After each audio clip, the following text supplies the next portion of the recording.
Hi, welcome to another episode of the Cloud Show with Omid, where industry players can have their say.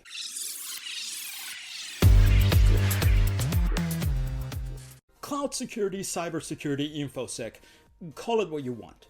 But at the end of the day, it's all about keeping our company data safe. As the virus keeps killing us and devastating our economies, we all lead a more digital life these days than an actual one.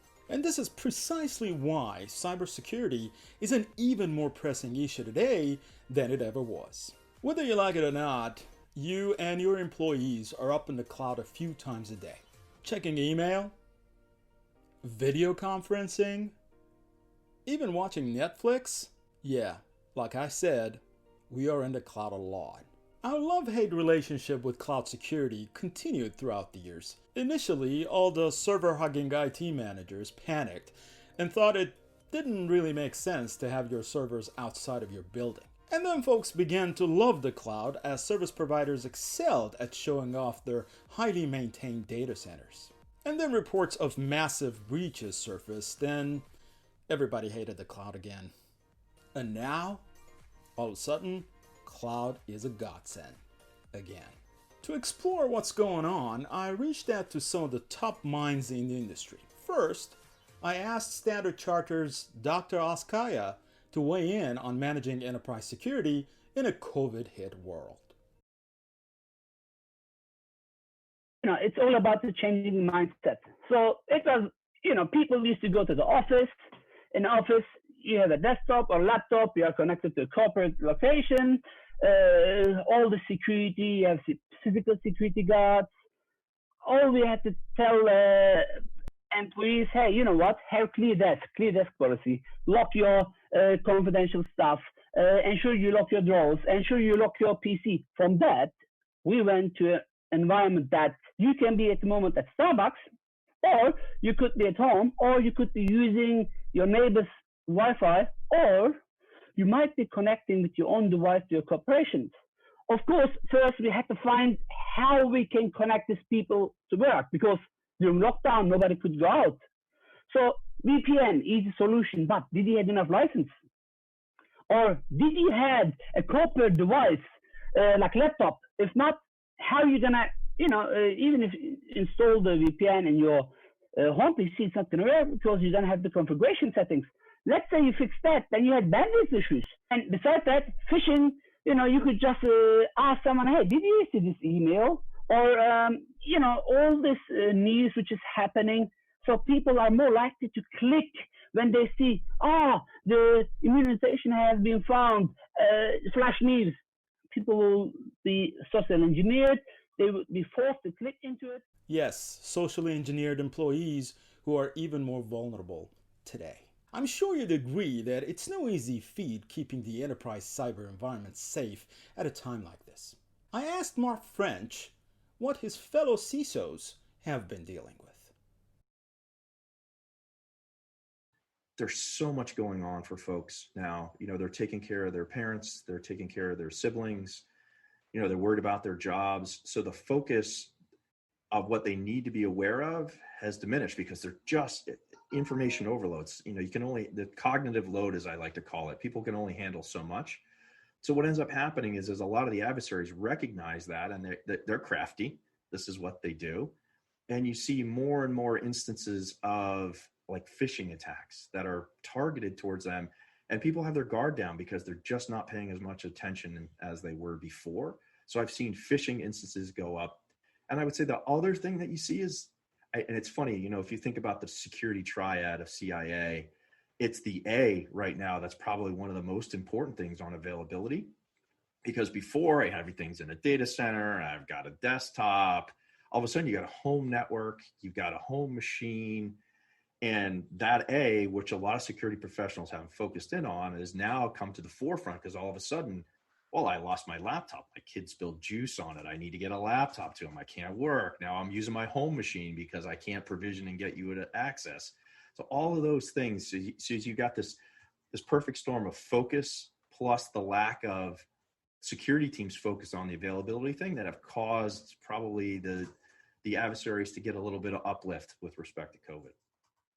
To get a bigger picture, I talked to Palo Alto Network's Haider Pasha on some of the examples of attacks since the beginning of the pandemic. Shortly after the lockdown began, I immediately started to see SMSs coming from some attack groups, essentially claiming that I have a fine, for example, that I need to pay the government because I may have stepped outside. And so I have to click on this link and pay the fine and whatnot. Obviously, I didn't click on it, but a lot of people fell victim to that. Right? And that was a very common technique that started. Lots of, I would call them fake web pages, essentially, as well, that have been created. In the first 2 weeks of the pandemic breaking out, which was around the February timeframe for us, really, at a global scale, Palo Alto Networks registered about 200,000 domains registered specifically to COVID-19, and those were malicious domains, right? And people were being lured to those areas and those domains where they would click on a link and they would inadvertently download some sort of malware on their device. And you're not going to believe this. The one that's my favorite, I won't call it my favorite, but the one that really catches my eye is the Corona antivirus. So this was a piece of software that started making its rounds, again, very early on in the February, early March timeframe, where people didn't really know what the coronavirus was. So they thought if they download the software called Corona Antivirus, that they would not be prone to the coronavirus. And again, it was purely just ransomware, masquerading as some sort of an antivirus system. And a lot of people fell victim to that as well. So here's a few examples other than just simple spear phishing that a lot of people fell victim to. So adversaries are hard at work and enterprises are vulnerable. How vulnerable, you might ask? Take this report from Malwarebytes, for example. The biggest remote work cybersecurity concern was found to be devices that may be more exposed at home, where employees' family members may have access and may inadvertently compromise them. Also, inadequate network protections, which could allow hackers to even hijack your Zoom call. How many of you have been Zoom bombed lately? Sophos' The State of Cloud Security Report 2020 showed that number one cloud security concern among organizations is data leakage or loss. And when asked about how hackers got into their environments, an overwhelming 66% of those systems were breached through a security misconfiguration, followed by 33% caused by compromised cloud account credentials.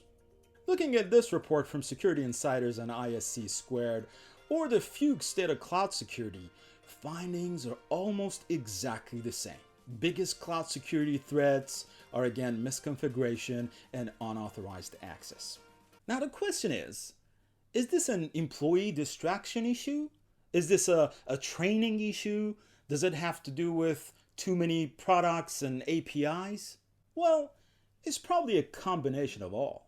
I asked Dr. Askaya what it means to have too many products in your environment. Look, vendors usually have ready packages. It's like, look, this is a water bottle for 600 milliliters, but you are not extremely thirsty. You only need 200 mils.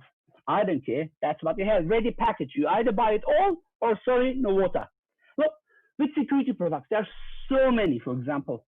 Being in a region where people say something, I have like 50 security products. Having 50 products means you have 50 different applications to manage.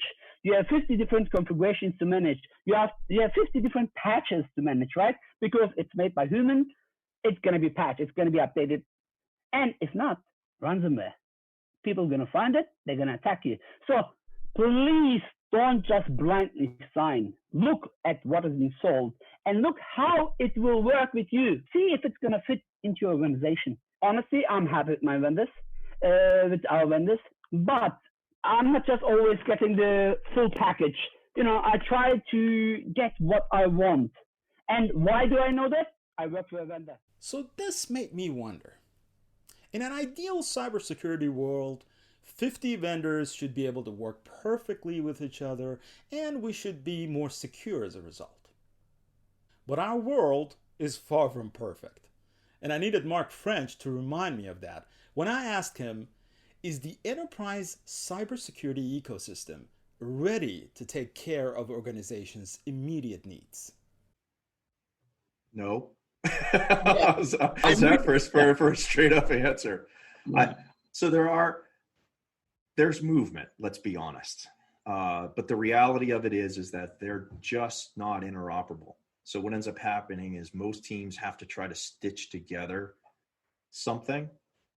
They're getting better at this, generally speaking. I'll be honest with you, there's too many vendors. There's no way that folks can consume all of the potential vendors and all the potential spaces that are out there. And I'll just pick on endpoint protection as an example. I mean, how many endpoint protection vendors are there? 20, 30? The reality of it is the distinction between them is so minute that it's hard for you to make a informed judgment on that. And they all don't talk to each other. They don't all necessarily interoperate well. Some of them work well with your SIEM, some of them don't. But right now, I would say as an ecosystem, we're probably failing the enterprise security practice. That said, I would say to any CISO out there that's looking at it is leverage your vendors. Your vendors should be doing more for you. One space that I kind of harp on is threat intelligence. So CISOs want to build a threat intelligence function. I'm like, don't start building your own threat intelligence. Let your vendors do it. If your vendors can't do that, pick a different vendor, because they have the resources to run that intelligence through their endpoint protection or their firewall or their IDS or whatever. Let them do that. Don't do that yourself. On the threat intelligence, Haydar Pasha also weighed in. What we as a cybersecurity industry, I think, have now started to do a lot better is sharing intelligence. Right? So threat intel, we began as an organization, I think about 5 to 6 years ago now. We founded something called the Cyber Threat Alliance, so the CTA. We said, you know what, the bad guys are sharing intelligence all the time. Why shouldn't the good guys, right? Let's sit down and let's share, let's build a platform. Let's have a third party that's created as a result of our investment or joint investment. And then let's share our threat intelligence on that platform so that it's an open community and we all benefit from it as an organization. That was about 4 people or 4 organizations about 5-6 years ago. Today, that number I think is upwards of 26. So we've expanded on CTA. As a founding member of the CTA, we do a lot of work in terms of making sure we look at the type of intelligence that's being shared. And you cannot be a member if you're not sharing intelligence, and that includes us as well. So we hold each other responsible. So that's a model that's working really well. So cyber threat intelligence, I think we're doing a very good job. I finally asked Dr. Oskaya to send a message to both the vendor community and his fellow CISOs. To some vendors, please also listen to us. What Omid and his friends are trying to do is get our voice to you as well. But I'm not saying lower your price, lower security, but try to understand what I need where possible. Look, if I'm a small business owner, I'm not saying come and sit down with me. For that, I should get your package. But if I were to send a charity or you name it, to Emirates or you name it, to all these big organizations, then it's like going to a corner shop. You can buy the same water, but it's a bit more expensive. You can just drive a little bit. Well, you go to Lidl, same thing, it's much cheaper there. You can buy it. Why? Because they have better buying power. Or they use a similar, different brand, they rebrand it, and they sell it as well. And maybe an OEM can help you with the same thing. Ensure you have MFA. Ensure you patch your systems. Ensure you don't just click next. Ensure you use the full package. Knowledge is the power. Please try to learn from each other. My message is partner with your friends. Try to have friends. Like, be good with your next door neighbor. Maybe you don't know him or her, no problem. But I assure you, if there is a fire next door and you don't help your neighbor, that fire is soon going to jump to your apartment or to your building. Our social media coverage this time has an amazing find. Reuters' Jack Stubbs gave his followers a rare look into how an actual ransomware attack went down.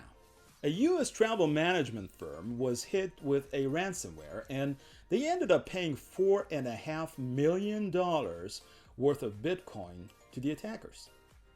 But wait, it gets a lot more interesting. The attackers initially asked for $10 million, and after a bit of haggling, agreed to bring it down to 4.5. But what's really unsettling is the language with which the negotiations were carried out. The tone is professional and, as Jack put it in his post, collegial, as if this was a usual business transaction. Things like, It's a pleasure to work with professionals, or I don't mean to belittle you and your team's work here. After the ransom was paid, the attackers even provided some bonus security advice. Yeah, not exactly how we imagine a ransomware attack. Here's what's happening. Configurations are getting more complicated and employees' focus is diminishing. This to me sounds like a recipe for disaster. Now we keep saying people are the weakest link, and by that we usually mean Bob, who works in accounting, that clicks on anything he receives in his email, or Sarah from marketing, whose password is Sarah123 with a capital S. But can we really blame our staff or our security teams under current conditions? See, the way I see it, we cannot rely only on product features and vendors to protect us, nor the ecosystem as a whole is ready to defeat the growing cyber threats. But what we can do is we can take a better care of our staff. Maybe we should stop calling our employees the weakest link and start investing in training, automation, and more importantly, our employees' well-being. It is one of those times that the answer is not in taking care of technology alone, but also taking care of our people. Please subscribe, share, comment, and more importantly, disagree with me. If you want to engage in our work, please join our LinkedIn group, MENA Cloud Alliance, or simply go to our website, www.menacloud.org, and get involved in the work we are doing for the community. Until next time, stay kind.